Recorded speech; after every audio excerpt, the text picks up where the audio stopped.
Hi, Sarah. Hello, Sean. How are you? I'm all right. How are you?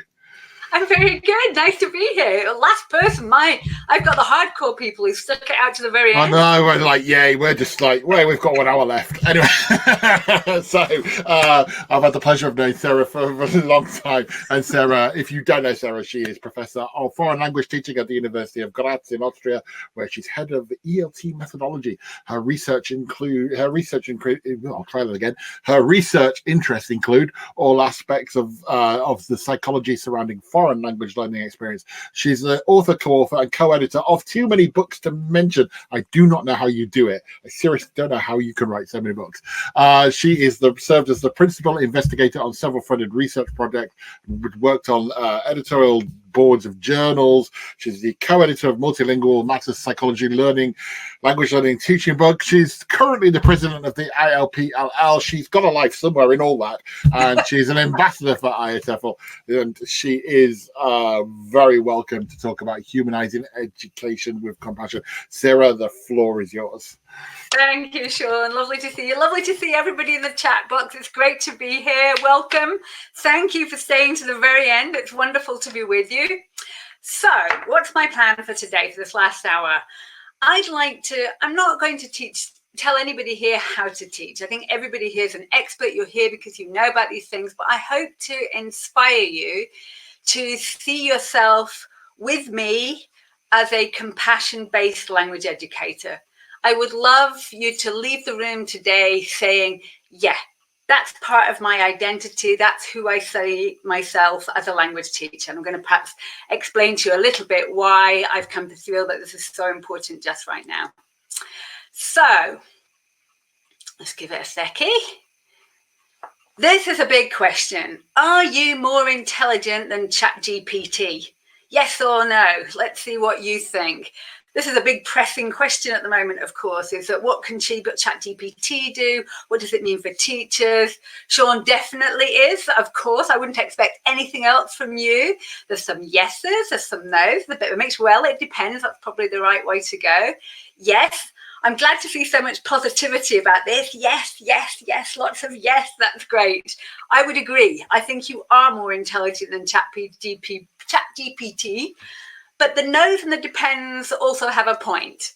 So intelligence, if we look at what defines being intelligent, it is cognition, and that's what ChatGPT does quicker and more impressively than we can even begin to imagine. But what it means to be intelligent also means having emotional intelligence, having social intelligence, having a moral intelligence, and being able to reflect consciously on one's actions, one's behaviors, one's relationships, and so on. ChatGPT at the moment can't do those things well. Humans can. So I think that's one of the things that I would like us to encourage, is to think about what it can't do. It is not social or emotionally intelligent, despite all these developments. Few people feel that they have that same connection with ChatGPT as you do with somebody who is willing to connect, willing to listen, willing to accept you for who you are, willing to build that social connection and that relationship with you. So the question has to be asked, not always what can AI do, what can AI not do is a question I'm interested in asking. What can teachers do that AI cannot do? And I don't know if you want to use the chat box for this, but what is it that teachers can do that AI cannot do? And if you think back to some of those intelligences that we've just spoken about, this, Helena says, this social interaction, that social connection, that being able to build relationships, human connection. Lisa says, feeling emotions, make me a cup of tea. Yes, I could do with one of those right now. It can't be as supportive. It can't comfort. It doesn't have that human touch. People talking about empathy and support, recognizing emotions, smiling, making people feel seen, being authentic, understanding and loving, that sense of empathy, that sense of building relationships, that human to human link, somebody put it so beautifully, understanding circumstances and emotions and building those true relationships. So For the moment, I'm quite confident that we are definitely more intelligent than AI is currently, and that humanity, that humans, that teaching, that education has something very special and very precious. And maybe now is the time to nurture and celebrate and try to deeply understand what that is, so we can ensure that as we move forward with technology, which we will do, and look how wonderful it is to be here with you all of us scattered all over the globe, me sat in my study back home in Austria. Technology is the way forward in connecting people and bringing people together. But the human connection, that authentic interaction behind that, is absolutely priceless. And you may have heard that expression, connection before content, in education. The idea that you need to build that human connection, that people learn better from people they respect and they like and they have some kind of relationship. So maybe just right now, maybe now is the time that we need to be thinking more deeply about what we can do as humans to put that humanity front and foreground in language education. So I asked ChatGPT, what can it not do? What is it not capable of doing? And it answered for itself. Isn't that lovely? So ChatGPT told me that it cannot build deep emotional connections. It cannot adapt teaching to complex contexts. It cannot serve as a role model. And that role model and that notion of sort of moral, ethical guidance is something I'll come back to later. It cannot encourage that higher order thinking. It can't nurture those social skills amongst itself and people, but also as skills for students. So we talked also a little bit earlier, and I heard Ed talking and Sean about global skills. These critical thinking skills, this social emotional competencies, that ChatGPT can't teach and nurture that. We can. We can't bring passion and joy through ChatGPT. That's something that we do. When we get passionate and enthusiastic, we can pass that on. It's not good at navigating grey areas, and it cannot cultivate those attitudes for lifelong learning. So, all in all, that's what we can do. I like this quote. I'm just going to let you read that quietly for a second so you can have a little look. I think this is a beautiful quote that Chat concludes with. And I like the fact that ChatGPT also concludes that we are irreplaceable, which I would agree. And we're irreplaceable because of our ability to foster connections for humanity, to be role models, and for the kind of creativity that we bring to that. So language teachers matter in profound ways to their learners, to their futures, to the future of society. I'm sure that you have heard the expression before that teachers are architects of society. So what we do matters not just to the individuals we work with, but to the communities that we work in. And for me, core characteristic underlying all of this humanity, moral guidance, this emotional connection is compassion. And I'm going to talk about why I think that's the time now to put compassion at the heart of everything that we do. So this obviously is based on compassion-based language education. It's this beautiful green color that you will recognize. And I'm going to talk you through a little bit about why I think I would want and wish for many of us to actively identify as compassion-based language educators. Do you want to use the chat box and put any thoughts that occur to you, just words, just odd individual words that if you think about compassion, what does it make you think of? So if you go, compassion, what are the words that come to your mind when you're thinking about what compassion is, what it means to you, what you associate with it, what that you maybe connect with this notion of compassion? So empathy, support, enthusiasm, understanding, listening, kindness, caring, empathy, understanding, caring, love, emotions, empathy. Can't read that quick. Putting yourself into someone else's shoes, understanding, comforting, integrity, common good, love, kindness, empathy. All of those things. I would completely agree with all of you. All of those things are part of what it means to be compassionate. So compassion has kind of two components. It means being emotionally moved by how you think others feel. And the kind of foundation for that is empathy. Are you able to imagine what somebody else thinks and what they feel? But it's not just about being able to empathize with them. It's one more step further than that. It's wanting to take action. And people here have used the word to care, to comfort, to support. So compassion is this kind of empathy plus a willingness to take action and an idea of what to do. So not only does a compassionate person feel empathetic, but they feel empowered and able and willing to take actions, to support others, to help others, to contribute to positive change. No matter how small those actions are, compassion doesn't mean you have to be changing the whole world. Compassion is about how we interact with each other and the way that we may change the world for just one person. And if you leave and you go online and you go to your family and you go to your friends and you help one other person through acts of compassion, you have made the world a better place. And it's by one person at a time.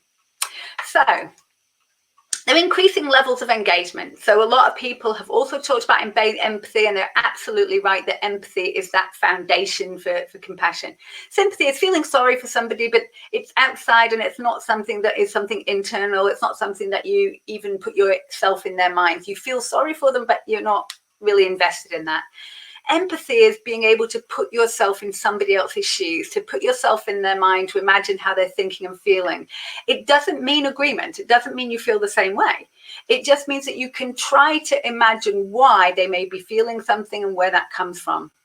And compassion is using that understanding, that empathy, to want to support and help others, having the notion of wanting to take action to support them and having ideas of how you might be able to do that. Compassion, just to be clear, is also, there are two sides to this. So Neff talks about gentle compassion and fierce compassion. And the idea is that sometimes to be compassionate is to be soft and to be gentle and to be kind. But sometimes in the face maybe of an injustice that you see or something that you feel that is unfair and something that you are very unhappy about, maybe that compassion needs to be fierce. And by fierce, we mean assertive. Doesn't mean angry, although you may feel angry, but it's about using assertiveness, being confident, taking action, being agentic. It's a kind of not sitting on the sidelines. You can't sit on the sidelines in compassion. Compassion is something that you do. It's not something that you just think and feel. Compassion-based language education, then, is a model that we've taken where we've said it's based on the 3 C's. So that compassion is the kind of driving value and principle. And it's not that everybody can enact it in the same way, or that everybody wants to enact the same things in the same way for the same things. But compassion is a value that you embrace and that you take and that you want to live in the way that you are as an educator. And we need to accompany that with 2 other C's. Compassion is not about a rose-colored spectacle view of the world. It means that you've got to also embrace difficulty and challenge and face problems. It also means in the classroom, compassion means being honest about what's happening and facing issues. So it needs criticality, and it also needs you to have courage to take action, even when that action might be difficult and might be challenging.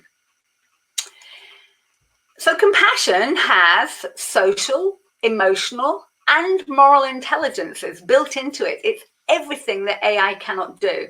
And in the current global climate and in face of these technological developments, never before have I found it more important to be compassionate in how we work as educators. So the book Compassion-Based Language Education is split into 2 halves. The first half is about how we teach with compassion, so the way that we teach. And the second half is about teaching for compassion, so that as language teachers, when we're teaching English, we're always teaching some other value, and that value can be compassion. It is not political, it is not religious, it's a human value. So the book is in these 2 halves, teaching with compassion and teaching for compassion. I'm going to try and give you a flavor of both, but there is a caveat first. being compassionate is exhausting, is draining. And so one of the things we know is there is something called compassion fatigue. And particularly teachers, nurses, social workers tend to be at risk of this because compassion is effortful. I'm not perfect. I get it wrong sometimes. Some days I do compassion better. Some days I don't do it quite as well. And that might depend on how much sleep I've had and how many other things are going on at the same time. So I want you to start with self-compassion. Now, this could be a whole other talk, so I'm going to control myself and not get too carried away. But self-compassion is the foundation of everything we do as educators. And if we want to engage with others, we want to model compassion, if we want to teach with compassion, and if we want to teach for compassion, you have to start with yourself. You have to start with looking at what your needs are in order to be the best version of yourself in the classroom. So self-compassion is about being kind to yourself and treating yourself with as much love and care as you would your dearest friend. So sometimes we're tough on ourselves. We're quite demanding on what we expect of ourselves and what we expect ourselves to do. And we can be quite self-critical in how we talk to ourselves. Self-compassion says that we start by being kind to ourselves, that we recognize that we're part of humanity, that we're connected to others, and that we're also we're just human. We make mistakes too. Sometimes we get things wrong, and that's part of being human. We don't have to always be perfect. And that we are conscious of our feelings and our emotions and our needs. And we become aware of when we maybe need a break and we maybe need some time for ourselves and a little bit of distancing as well.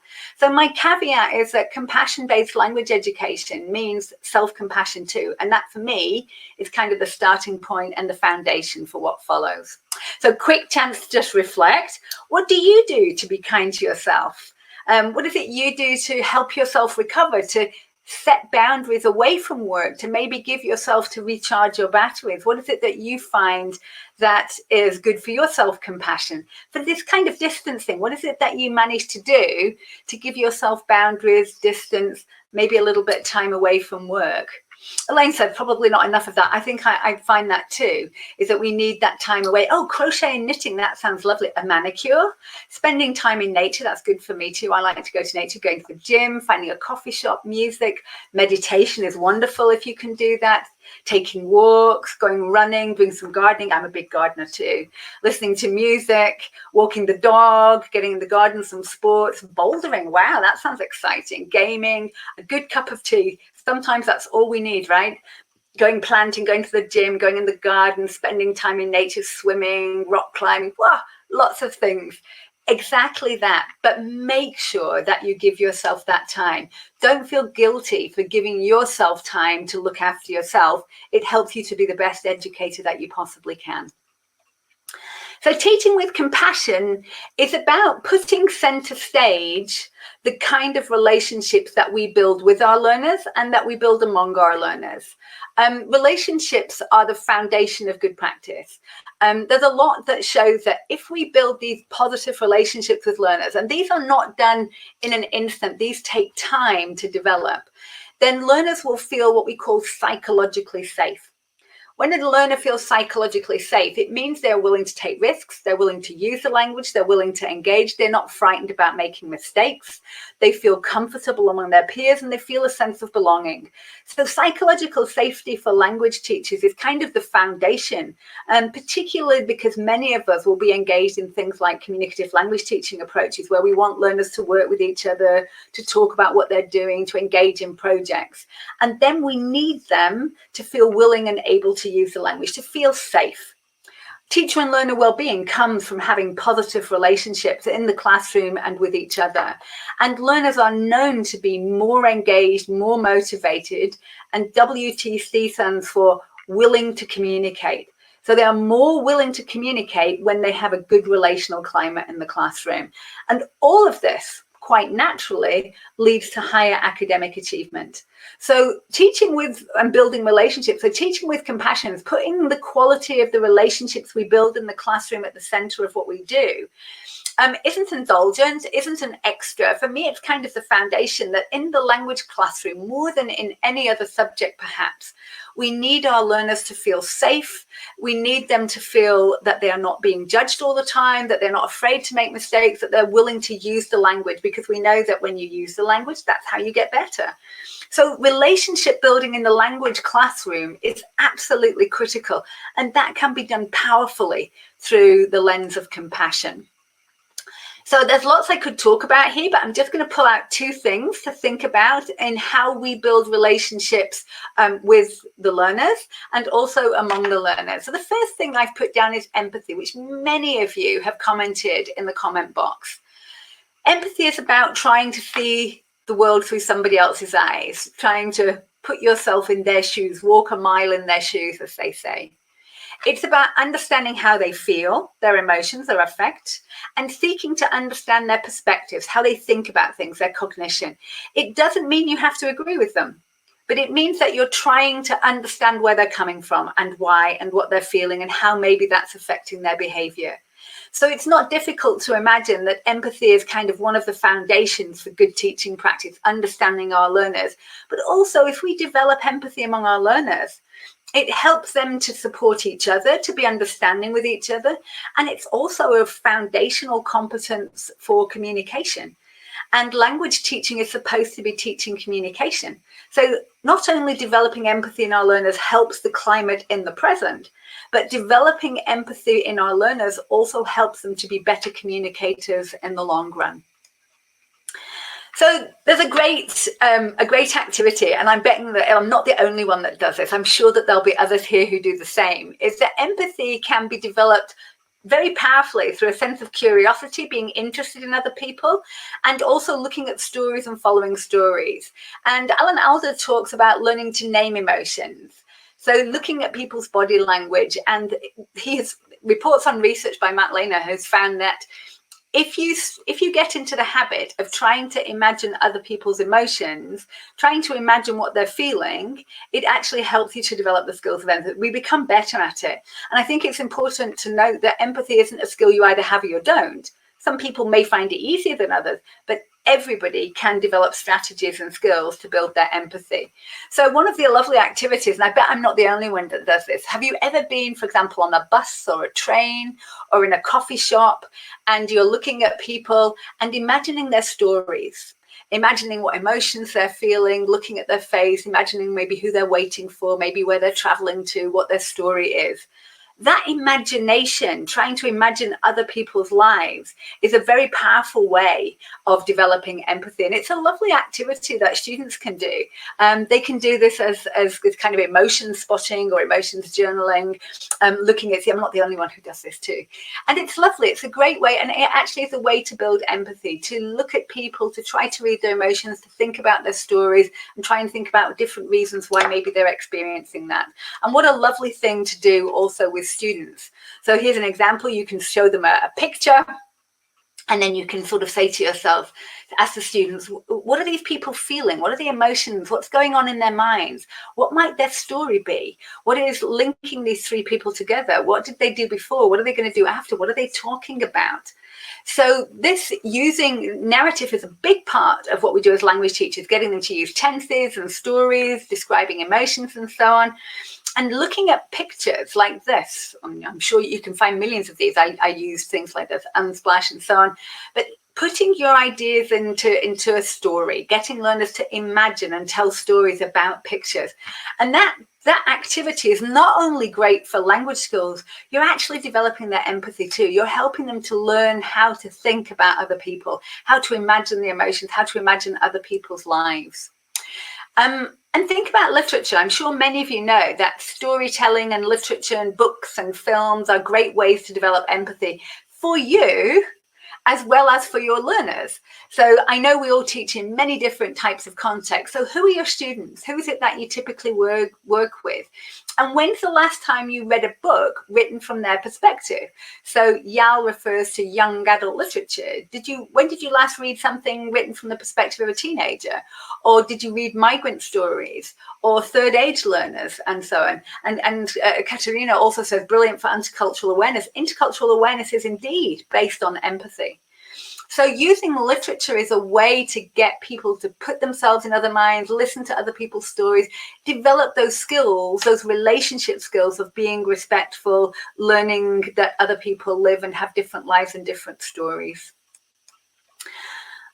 Many things that you can do here to develop empathy along others. Role play, very old-fashioned task of role play, but that's a great way to get learners. And I would be very explicit about saying, we're going to do a role play. You're going to try to imagine what it's like to think like somebody else and put yourself into somebody else's mind. Different scenarios, simulations, literature, art, film. And I've put in jigsaw tasks here very explicitly. So just for those who may be not familiar, a jigsaw task is where they have got, let's say you've got 4 learners working together.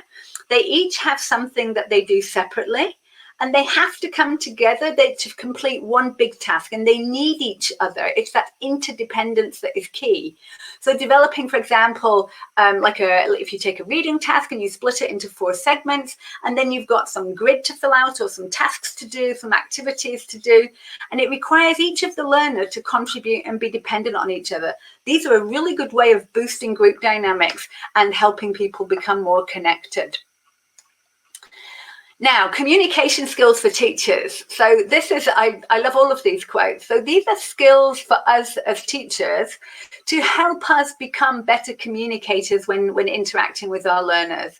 So learning to actively listen. So really listen when they tell us a story, ask follow-up questions, really pay attention, because it's so tempting to speed ahead. And we need sometimes to sort of slow down and really listen and really pay attention, looking at body language, making sure that we have eye contact. I'll look at my camera, making sure that we have eye contact and that we connect with our learners and that they connect with us, using these open-ended questions and these kind of follow-up questions that, oh, you did this at the weekend. Oh, tell me a little bit more about it. Or I went to watch the football match. Oh, did they win or lose? What's your favorite part of a football game? Do you enjoy that? How do you feel about when it's a penalty shootout? You know, so those kinds of things. Beware of interrupting and finishing people's sentence, something I am absolutely terrible at and I'm trying to get better at. So particularly as teachers, sometimes we can get impatient while we're waiting for what comes next. And sometimes we have to just slow down, give them space, give them time, let them also share their stories and share it in their own way. And sometimes that helping them, letting them find words and letting them see that it's okay to sometimes not say it perfectly, and don't rush to fill in those words, but let them try and find it and find these communication strategies to find their way around. And my favorite one, the last one, isn't this lovely? This is great advice for life generally, not just in the classroom, I think. Be interested in other people, not just interesting. So be interested, not just interesting.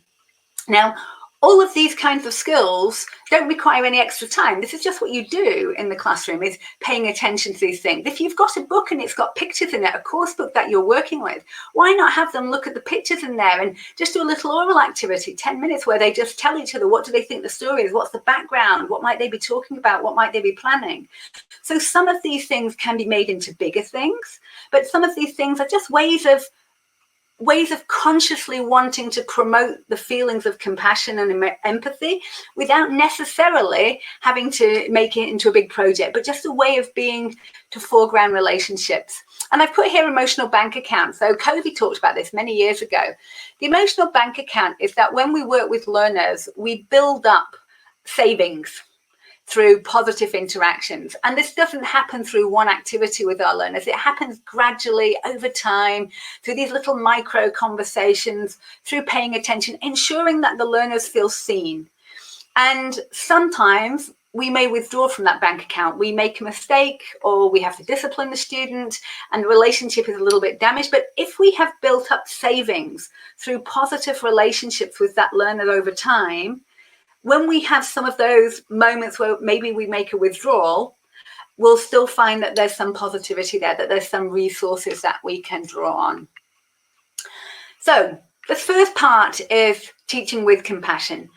Bounded down on the basis of self-compassion, looking after ourselves, ensuring our well-being helps us to have that energy to want to engage with our learners, to want to build those relationships.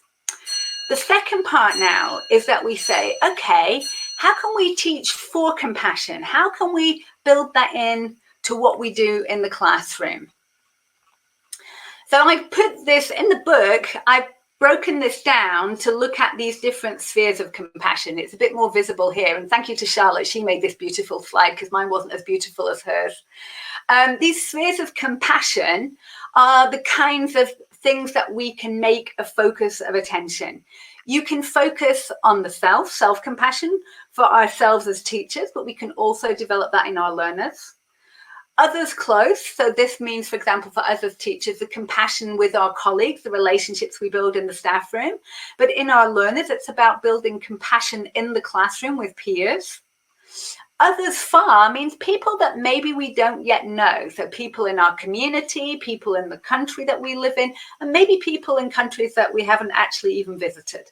And maybe it's people in our online communities. And then we've got non-human life in the planet itself. And those two later ones I'll come to at the end are kind of the foundation of kind of eco-literacy. And we'll look at that. Now, I would suggest that we always teach something. Whether we are explicit about it or not, you never just teach English. You always communicate something else. And this is usually called the implicit curriculum or the hidden curriculum. And this refers to the values that we impart as teachers, and you can't help it. It just does. We do it. We do it in what we talk about, what we don't talk about, in the classroom, in the school, in the way things are laid out. What other languages are visible in the classroom, in the school? What posters do we have in the school, and so on. So we are never just teaching language. We are always implicitly or even explicitly teaching some values and teaching forms of critical thinking. And I feel very strongly that doing this mindfully, being really conscious about what are the values that I'm communicating, what is it that I would like my students to take from here as well as English. And in this age of artificial intelligence, some of the ongoing political disruption globally at the moment, and fake news, I want that value to be compassion. And you know what? I don't care if anybody calls me idealistic. This is the time to be idealistic. This is the time to embrace these values and make it part of what we do and who we are as educators and be explicit about it. And I'm not saying that this is always easy, but this is the moment in history that educators have got the power to help create a positive future. And this isn't telling people what to think. This is telling people to think about humanity, to think about other people, to think with compassion. So it isn't trying to talk somebody into something. It isn't trying to talk somebody into any particular political orientation or way of thinking. It's encouraging people to think responsibly. So this is a lovely thing about the difference between educators and teachers, is that what we put into artificial intelligence, what we put into digital worlds, still is trained by humans. It's still humans that put those ideas in there. It still represents humanity. So how that story unfolds depends just as much on the moral decision making and moral intelligence as it does on artificial decision making and intelligence. And for me, teachers are the change makers. They are the architects of society. They are the people that make a difference. And they do that one by one, learner by learner. And they make them able to think for themselves. They empower them with ideas and with courage and with confidence in what they do. There are many skills out there for life skills. This is a great one, an OUP Global Skills, and I'm sure somebody will put a link to this in the chat box just now. When we teach English, we are very often teaching these skills alongside. So it's not new. It's something that we have done for a long time. Very way back in the 1980s, if there are older teachers like myself in the room, we were teaching things like intercultural competence, communicative competence. So these things were being taught for a long time. And we've kind of expanded that now in the 21st century to think about communication and collaboration, creativity, emotional self-regulation, well-being, digital literacy, intercultural competence, global citizenship. So those kind of values and those kind of skills are usually in many curricula across the globe. They're called transversal competencies, which means that it's not just one teacher that should be teaching it, but all teachers. So this is not, what I'm saying is not particularly new. It's just maybe being explicit and maybe thinking very consciously about that. And so building on these lessons of empathy, so looking at the empathy that they develop in the classroom with each other and developing these what we call pro-social attitudes. So pro-social means social attitudes that are positive for society. And thinking about, for example, random acts of kindness. I'm just giving you some quick examples here. Can you think of some act of kindness you witnessed recently? So this is a nice activity to ask students to do. Did they see kindness somewhere? What was an act of kindness? Now, it might simply be that somebody smiled at you and somebody held the door open. So kindness doesn't have to be you're paying for the next person's drink. It's about someone smiling at you, holding the door open for you. I was on a plane yesterday and somebody took the luggage down for the lady in front because she was struggling, and they gave her bag and she didn't have to get it herself. And yeah, opening the door for somebody, smiling, helping people. And I think sometimes it's easy to get lost in all the negativity in the media and the news.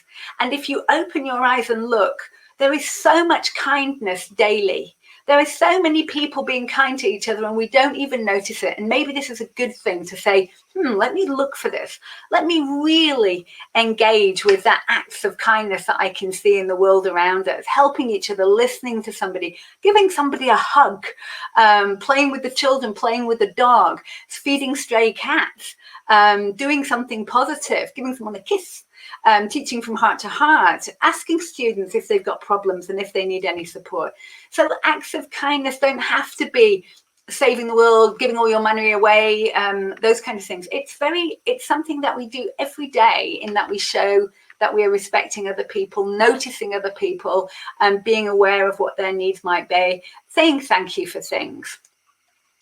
Now, one way that we can, and this is more, I have to say, this is probably more likely to be project work. So some of you may feel that this isn't for you.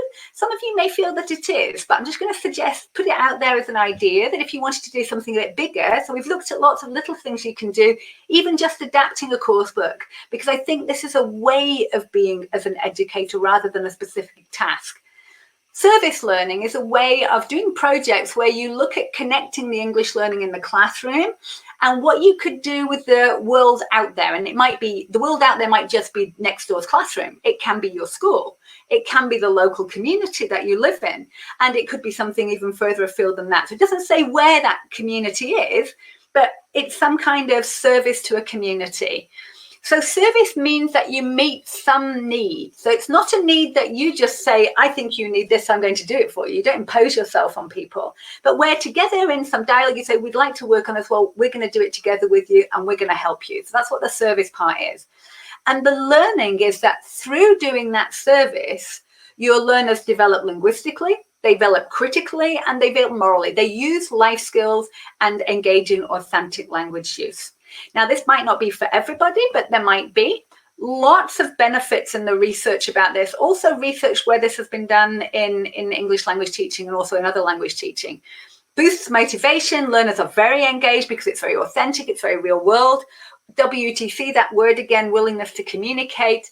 Self-efficacy is that kind of confidence. And also they become better at social skills because they have to work together and interact. I've just put some examples here. There are different ways that you can do it. You can do direct service, so actually doing something. You can do indirect service. You can do advocacy, or you could just do some research about something. So I'll just let you read for a little second so you can have a little look at those different ideas.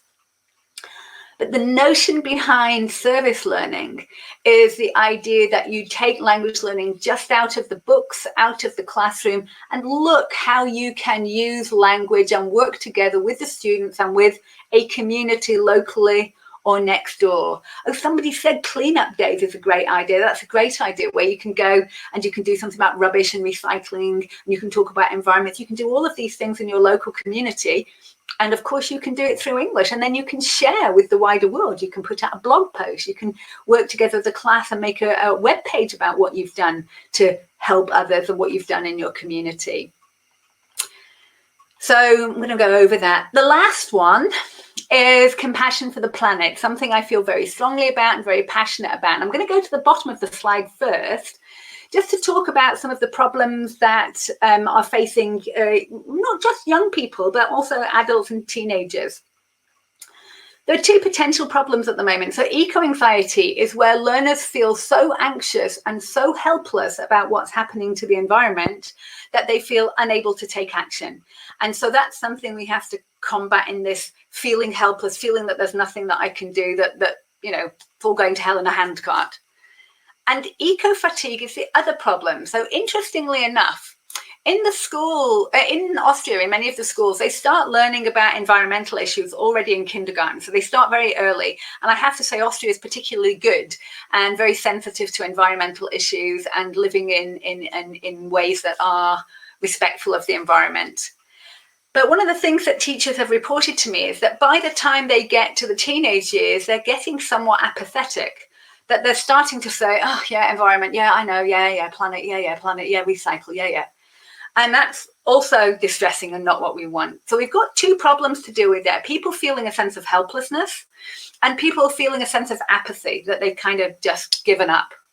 And so two components of eco-literacy that are driven very much by compassion is, first of all, we want people to love and care for the natural world and all that is within it. So we want to start with that compassion, is getting our learners to care about the planet, about plants, about trees, about birds, about wildlife, about flowers. And then giving them the sense of agency that there is something they can do, that they can take action, that there's things that they can do to make the world a better place and that they can contribute. So that when we want to encourage our learners, and we do this through English, this is something that we can easily do in our classrooms. Most course books have got things on this, and maybe we can just develop that a little bit sometimes, is that thinking of these two steps, how do we get learners to care for the planet? And then how do we get them to get ideas that what can they do? How can they take action? How can they do something? So think about the images on your phone. I am especially proud of this image, so I had to share it. In fact, I'm finding any excuse to share it. This picture is one I took of the Northern Lights when I was doing a trek in Iceland. And so I had to share that with you, because if you ever wanted a picture that makes you feel how grateful and humble you are about your planet, I know, Sean, I'm allowed to show off with this picture, I really am. But if you ever want to feel that this planet is a very, very special place, then that picture really did it for me and very humbled me. But think about what you've got on your phone. Most people have pictures on their phone of nature. Flowers, sunsets, sunrises, the beach, the ocean. Most of us have pictures of nature. And why do we do that? Because we love it, because we are naturally, humans are connected with nature. We are connected with the planet. So this is a lovely way to get learners to become aware of what's around them and to start to care for it and think how beautiful it is and think how proud they are of that. So think about your own country. This is a picture of Hallstatt in Austria, which is probably quite a controversial picture to take because Hallstatt is a little bit overrun with tourists, but this is Austria, where I have the privilege of living. So what do you love about the nature in the country in which you live? What are the most beautiful things you see every day? Getting learners to think about that. So people are talking about the sea and the moon, and somebody else has seen the Northern Lights as well, isn't it great? Get your learners to go on a scavenger hunt. Get them to go and look for things. So you're going to investigate the natural world, see what you can find. If something fits the find it, take a picture and note where you saw it. So I've put here, find a yellow flower, find a tree that's offering some shade to a bench, a chair or a table, find a flower with a bee, a butterfly or a bird on it, find a bird that's singing to you, find an insect on the wall of the building. And so think about what you might put in your country if you were going to send them on a nature hunt, because of course everywhere is a little bit different and our flowers are just starting to come now after the winter. But these are all ways of getting learners to care for and see and become aware of and understand that they are connected to. It's developing that love. And then the next thing is to also develop some kind of action. So this is something that you can do with your learners. Get them to suggest what they can do, any kind of action that they can do. They can draw up a bingo chart like this of actions that they could do. They can pick 3 that they want to try, and then they can report back on which they found easiest and which they found most difficult. So here I've given some examples. This is some that are appropriate here. In your own culture, in your own context, you'll maybe have different things, but reading a book, having a car-free day, looking if you can change some chemical, donating goods and so on. So this is a kind of eco bingo, trying out different things. And it's that 2 strands. It's getting them to love it. That's the kind of idea of photos. And then getting them to think about what they can do so they feel empowered. That's overcoming the eco fatigue, overcoming that apathy, but empowering them to stop them feeling anxious and helpless, making them feel that there's something that they can do. So I hope that maybe I have inspired you to also want to join me and identify as a compassion-based language educator. I want you to feel that compassion is a value that we need more than ever in education, and that it isn't an add-on extra. It isn't something that should stress you. It's something that will empower you too. Because for me, teachers are change makers. Being a compassion-based language educator is an attitude and identity which leads to actions inspired by compassion. And I feel that the world needs language leaders, and you are these leaders who have compassion and criticality and courage, and we need it now. And you can take it, and not only is this going to make the world a better place, it will make your classroom a better place, and it will empower and inspire your learners to be active users of the language. Thank you so much for staying with me at the end of the session. Be the change you wish to see in the world. Teach and lead with compassion. And I look forward to hearing from you and hearing what you've done to put compassion in your practice. Thank you. Wow, no, thank you, Sarah. Would you like to try and tackle a couple of questions? That's what I left the time for. Okay. Do you know where the Q&A button is? If you click on that, and you can see them there. If you need any help, just let me know. Okie dokie. Well, I'll have to go to the back. There's millions. Well, if you're going to make a rousing talk, then you expect questions. Okay, so I've gone back to the beginning. So I'll pick through. If it's a really long one, I might have to skip it, I'm afraid, just because some of them have got like a lot of text and I'm conscious of time. So I'll do the quickish ones first, and I'll go back if I've got time to some of the other ones, and that way I can address more. So the first one is that Maria asked, can you teach without compassion? Well, you know, I'm not sure that you can. I think everybody does. So I think maybe this is for me about, can we become more conscious and more explicit about this, and can we look at what we're doing and reflect on ways of infusing more compassion into our practice and being willing to stand up and counted as a compassion-based educator. So that this isn't something that we have to be sort of sheepish about it. This is something that we're proud to say, you know what? Yeah, my practice is informed and driven by the value of compassion in how I teach and also what I teach. But I would agree with Maria, it's very hard for me to imagine that you can't have any level of compassion. The next question is by Kresali, who says, how do we deal with nonchalant and indifferent students, like they just don't care? I think that's a brilliant question, and that kind of apathy is exactly it. As with anything in language teaching, you start where the learner is, not where we want them to be, but you have to pick them up where they are. So you can't say you have to care about this if they don't yet care. But for example, let's take eco-literacy. You want to start them to care for the environment, but do they have a pet? Do they have a dog or a cat at home? Can you get a plant in the classroom and make people take responsibility for watering the plant and looking after it every week, and so on? So you start with very small things to develop a sense of caring. Find out what they already care about, what they already have compassion for, and move from there. Because I think there is a strong sense of apathy, and there are lots of reasons for that. And there's lots of research on why there is a sense of apathy and disengagement at the moment. But we can't wish for them to be where we would like to take them. You have to pick them up where they are. And so I think this is a great question. Find out what they are passionate about. Find out what they do care about, and build slowly and surely and take them on that journey with you, slowly, bit by bit. Let me have a look at another question. Oh, that's drilling the same thing. That's a slightly different thing. Kavita asks, can empathy be taught? Yes, it can. So some people will find it easier than others, and it's something that takes time. So I think one of the things that you will find if you are developing empathy and you have got students who are less empathetic at the beginning is it doesn't happen quickly. It's not like we do one activity and suddenly they're empathetic. So this is a long-term goal. And it means that you have to be patient and also take time and keep putting in these little activities, making them do awareness raising activities, looking at things in the course book, asking them to think about it, asking them to perspective switch and think about how other people might see that. And gradually and slowly over time, they will find it easier to put themselves in other people's shoes. So I think empathy isn't something that we just do one activity and it's done. I think it's something that we try to integrate through what we do over time in a long-term perspective. That's really a good question. So Sylvia says, kindness is seen as a weakness and some students may find such teachers to be soft. Right, so that's a brilliant question. I'm really glad that you asked that.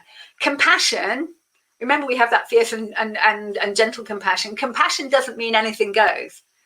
Compassion, the most compassionate thing you may do is set boundaries for your learners and have rules and have expectations of what is expected and what's not expected. That compassion doesn't mean anything is possible and I'm going to allow everything and I'm completely chilled out. Compassion is sometimes about saying we need to have a truth conversation, we need to have some honest dialogue. And it can be to say we need a learning contract in this classroom to make sure that everybody is heard and that everybody is respected. I would like to work together to draw up some rules of behavior of how we're going to interact with each other, for example. So I think this is important that you raise this, that compassion is not weakness, is not being soft. Compassion is about understanding what is needed, and sometimes that requires a kind of assertiveness. So compassion for me is very much about looking at what will benefit the majority. And sometimes I've used the example now of learning contracts. Learning contracts is a good example of the fact that you work together cooperatively, respectfully, allowing everybody to have their input and discuss and think together with you about what we need in the class to function as a group properly. And that you can have even with young learners, and I've just been at some schools where I've been with very young learners and they've had some amazing conversations about what they need and what they don't need. And they're very aware and very able to articulate it too. And sometimes drawing up these rules of engagement, these learning contracts about what behavior is expected from everybody, including you as teacher, you have to be included in that too. The learners are allowed to say what they expect from you as well. And that these kind of rule setting and boundary setting can be very important parts of a compassionate classroom, which allows space for everybody to function and work together effectively. Let's have a look, see. Some of these are quite long, so I'm trying to see if I can pick out a bit.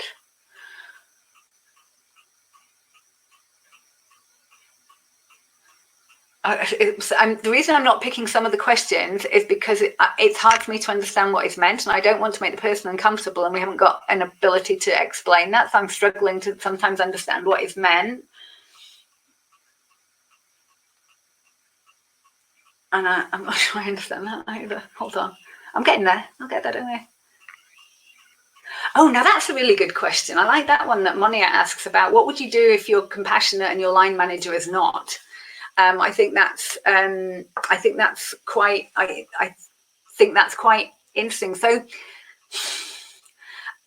ideally, I would like all institutions, and if there are leaders in the room, this is the time for you to think about whether your institution can be a compassion-based institution, because compassion isn't something that should really ideally be left to the individual.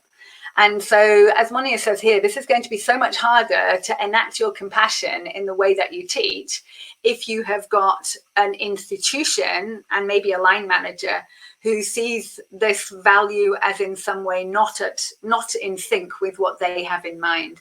I don't think it's necessarily about getting too personal. I went to observe a teacher. She was brilliant. She was very strict. She was really strict. The kids loved her. because she knew stuff about all of her learners. So she would be talking about something, she'd say, oh, doesn't your sister do this? She does, doesn't she? Right. Well, maybe, can you tell us something about that? Oh, that's great. And then she would look at somebody else and she would say, oh, you play in a band as well, don't you? What is it like to play in a band? What kind of feelings do you get when you play in the band? So what was amazing about her was that she had taken the time and trouble to know all her learners' names and to just know little things about them. And it was a way of ensuring that her learners felt seen and noticed and valued and respected. And this wasn't being too personal, because I can understand that there are boundaries that have to be maintained there.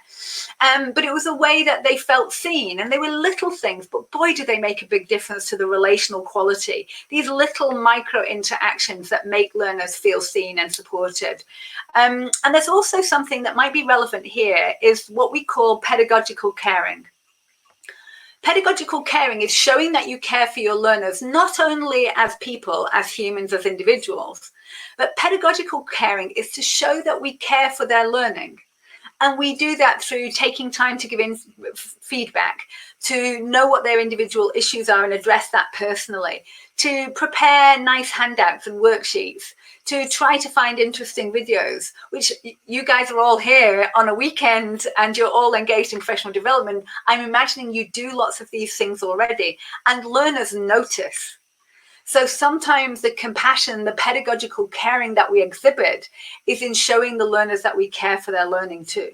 And that's a big part of what we do to create that bond and that respect and that connection.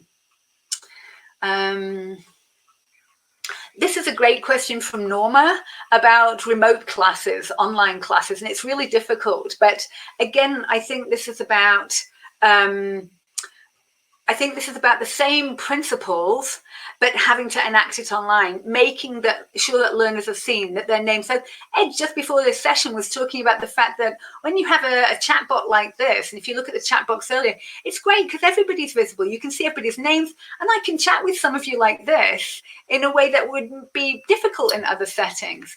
So I think compassion is a way of being, in that we want our learners to feel noticed, that they matter, that their learning matters to us, that we find out ways of connecting with them, showing interest in them, all those things about being interested, not interested. Do you remember back in the pandemic days? I don't know if I want to go there, but if you remember back in the early pandemic days, people had their cats walking all over the screen, or they had people coming in and chatting, and these kind of show and tell things that, you know, what's your favorite stuffed animal at home, or what's your favorite book on your bookshelf, or what's your favorite I don't know, animal pet that you've got at home. These kind of allowing people to be themselves, showing interest in that, those kinds of connections, they made a massive difference during the pandemic. And that's when we first became very sensitive to the notion that all teaching is social emotionally driven, that in all teaching, what really matters is how we connect with each other and care for each other. And through those connections, through those relationships, that's where we're in the best position to teach and learn. So we know learners are more receptive, more open to learning, more willing to engage when they feel that connection, and when they feel that they've been seen and that they've been noticed and that they matter. And depending on the length of answer, you've probably got time for one more, Sarah. Okay, let me have a quick look. Not that there are many left of the short ones. No, not have a look. I've scrolled back for some reason. It's okay. So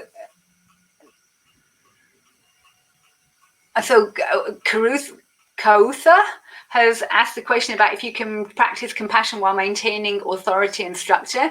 Maybe this is actually the same question as before. That absolutely, that I don't feel that there is any contradiction there. I think that being compassionate, if we take the foundation of that, is empathy. So empathy is, how do people feel and what are they thinking, and how can I act in a way to support them? When we really understand what that means, is that some learners need that kind of structure and support very often.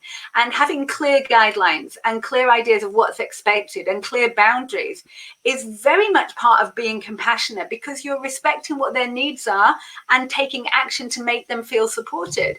So I'm really glad that we've had these questions to clarify that compassion is this notion of providing the kind of support that learners need. And sometimes that is very clear structure and very clear boundaries and borders about what is acceptable, not acceptable. And so somebody also asked in another question, does that mean being strict sometimes? Oh, absolutely. And there's no contradiction between being compassionate, kind, and friendly and being strict. They're not opposites. They're not mutually exclusive. You can be both. Sean, how am I doing? Did I get that in the time? You did, actually. I was just looking at the time then as you said that. So you did actually get that on time. So I'll give you a few more seconds just to wrap up and say goodbye if you wish to. I do. Thank you so much, everybody. Thank you for the great questions. I'm sorry I didn't get to all of them, but I'm sure that some of you maybe will get in touch by email and we can chat a little bit more about those things. Thank you to ELTOC for giving me the time to talk about a topic close to my heart. And I hope that we're getting a compassion-based language educator network going here and a community of people who feel that compassion is something that drives their practice. Thank you, Sean. Thank you, Sarah. As I said, it was so I felt like it was somewhat a rallying call to be a compassionate teacher. It was absolutely your passion for the topic was definitely there. That's for sure. Thank you so much.